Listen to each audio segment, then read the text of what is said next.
All right, let's dive into some seriously fascinating philosophy today, huh? We're going deep on feminist philosophy of language, using the Stanford Encyclopedia of Philosophy as our guide. It's kind of like looking at the tools philosophers use, but with a feminist lens this time. Yeah, and what's really cool is we're not just breaking down arguments here. We're looking at the actual language philosophers use and asking if it has, like, hidden biases when it comes to gender. It's almost like questioning the foundation of these big philosophical systems, isn't it? Yeah. And the source dives right into this idea of false gender neutrality, and it makes me wonder if some of our big philosophical ideas are like built on shaky ground, linguistically speaking. That's the heart of it. The source uses that classic example. Man has two sexes. Grammatically, it seems okay, but you feel that tension, right? It's almost like a philosophical paradox, isn't it? Yeah. Exactly. And that discomfort we feel, it shows how man isn't always this neutral stand-in for all of humanity. Janice Moulton and Adele Mercier, these philosophers the source talks about, they argue that even when we mean man to be neutral, it can still bring to mind a male-centric view. Moulton even compares it to how brand names become like generic terms like Xerox for photocopying. The brand becomes the default. So man becomes the default for human. I Yeah. can see how that would subtly skew philosophical discussions. Subtle, but it's everywhere. The source also talks about the generic he and how it makes people picture males more often, even when you're talking about abstract philosophical thought experiments. So even if we swap out terms like chairman for chairperson, Mm. the problem might go deeper than just, changing the You're words. getting it. The source uses manageress or lady doctor as examples. They put a spotlight on women, but they also suggest that a female doctor is somehow different, not the usual kind. Okay, so maleness is like the standard, and women are the exception. That really makes you think about how we define concepts in philosophy, like agency or reason, even the nature of the self. Exactly. It's like there's a bias built right into the language we use for these big philosophical ideas. And the source ties this back to that seemingly neutral man and he. They keep this subtle but really powerful men as the standard idea going. And that could have a huge impact on how we do philosophy.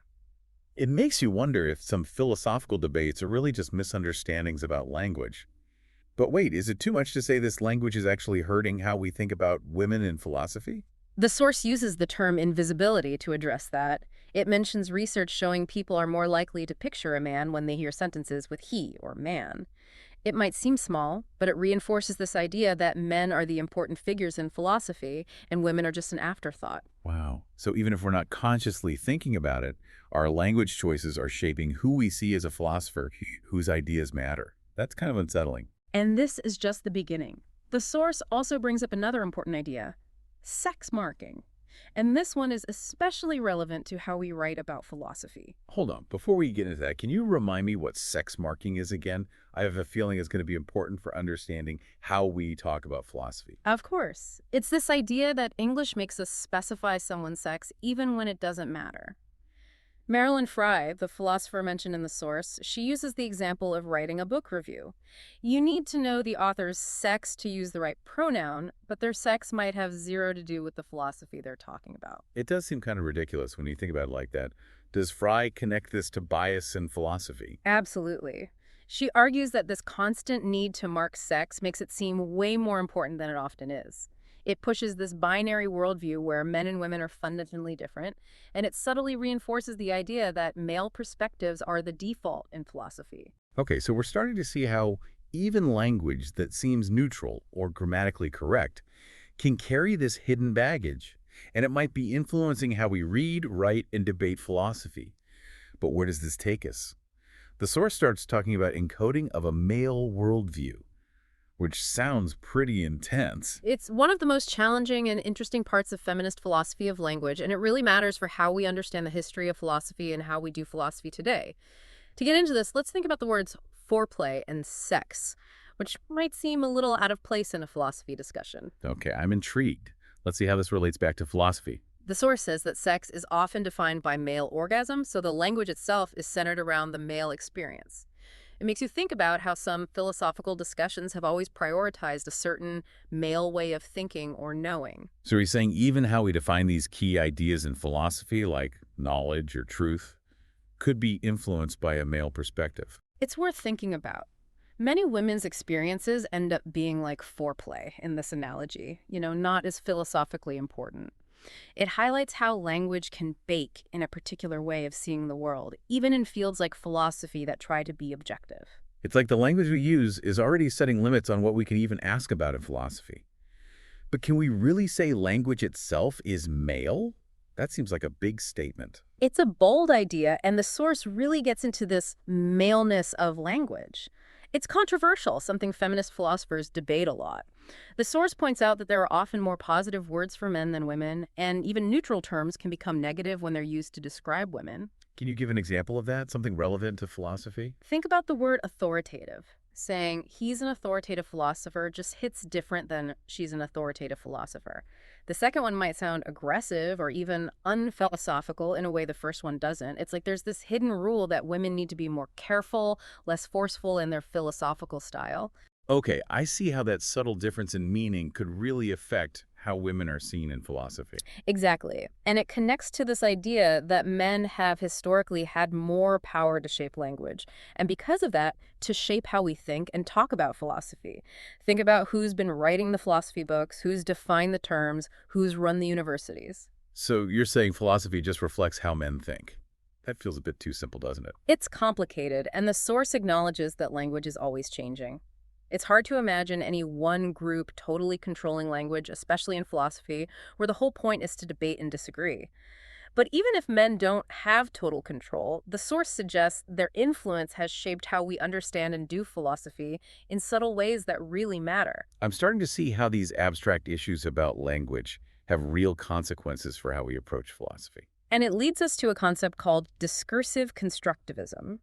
The source explains it as this idea that our language and categories don't just describe reality, they actually help create it. Wait, so you're saying the way we talk about philosophy actually shapes what philosophy is? Kind of, yeah. Catherine McKinnon, a legal scholar the source mentions, she applies this to law. She says the legal definition of rape is based on a male understanding of what's considered normal force in sex. Could we use that same logic for philosophical concepts? Could our definitions of reason or logic, even philosophical method, be based on a historically male viewpoint? It's an interesting question, and I think feminist philosophy of language wants us to ask it. If our language itself is shaped by power dynamics, then we need to be careful about how those dynamics might be built into our philosophical systems. It's like we need to take apart the language of philosophy to see if it's really neutral. But if the problem is with language in general, does that mean women need to invent their own philosophical language? Some feminists have thought about that. The source looks at this idea of a woman's language, free from male bias. But it also acknowledges the challenges of doing that. Wouldn't that just isolate women more within philosophy? If we can't even agree on the same language, how can we have a real conversation? That's a good point. Critics also say there's a lot of diversity among women. Can one language really represent the experiences of all women philosophers? And how would this new language relate to all the philosophy that's already been written, which uses the language we're critiquing? So we have this tension between seeing the problems in our philosophical language and the difficulties of creating a completely new one. It's a tough spot. Yeah. The source then goes on to talk about metaphors, especially ones about gender, and I'm curious how that plays out in philosophy. Metaphors are super important in philosophy. We use them to explain complicated ideas, to connect abstract concepts to things we experience every day. But the source says metaphors can also have hidden biases, especially when it comes to gender. It makes me think about that classic metaphor of the mind as a blank slate. Is that kind of image inherently gendered? That's a great example. Some feminists argue that blank slate metaphor makes the mind seem passive, just receiving information, which fits with old stereotypes about femininity. It also ignores how our social and cultural experiences, including our gender, shape how we understand the world. So even metaphors that seem neutral can have these hidden assumptions about gender. Are there any other examples of this in philosophy that might be affecting how we think? The source mentions Emily Martin's work. She studied how we use gendered language to talk about reproduction. She found that the egg is often described as passive, just waiting, while the sperm is described as active and aggressive. This language not only gets the biology wrong, but it also reinforces stereotypes that have no place in science or philosophy. It seems like feminist philosophy of language wants us to be much more careful about the metaphors we use, recognizing that they can subtly change how we understand ideas and even influence what we choose to study in philosophy. And it's not just about individual words or metaphors. The source also talks about how whole philosophical systems can be based on assumptions about gender. That's a bold claim. Can you give us an example? Think about the traditional mind-body dualism in philosophy. The source points to philosophers like Genevieve Lloyd and Andrea Nye, who argue that this dualism often maps onto a gendered binary, with the mind associated with masculinity and the body with femininity. So you're saying that even a basic idea like the relationship between mind and body could be influenced by thinking about gender. That's a lot to process. It is, and it raises important questions about how we approach the history of philosophy.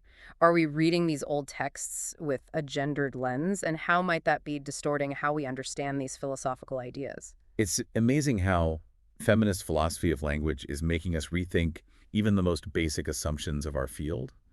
But this brings us to a big question. Does this mean traditional philosophy of language as a field is somehow wrong or not good enough?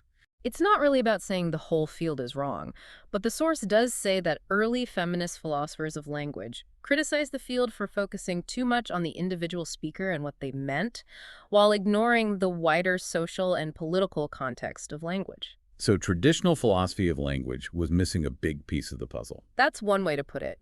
Feminist philosophers of language argued that we need to go beyond analyzing individual utterances and look at how language works as a system of power, especially when it comes to gender. It sounds like they wanted a more nuanced and socially aware approach to philosophy of language, one that sees how language can be used to both express and oppress. Exactly. And that push for a more critical and inclusive approach has led to some really important work in recent years.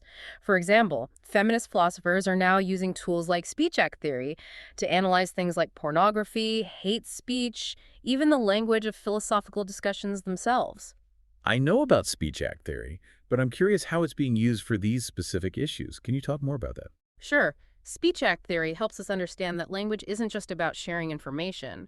We use language to do things in the world, to promise, to command, to warn, and so on. So how does that apply to something like pornography or hate speech? Those seem like very different kinds of language. They are different, but feminist philosophers have shown how speech act theory can help us see the harmful ways those types of language can work.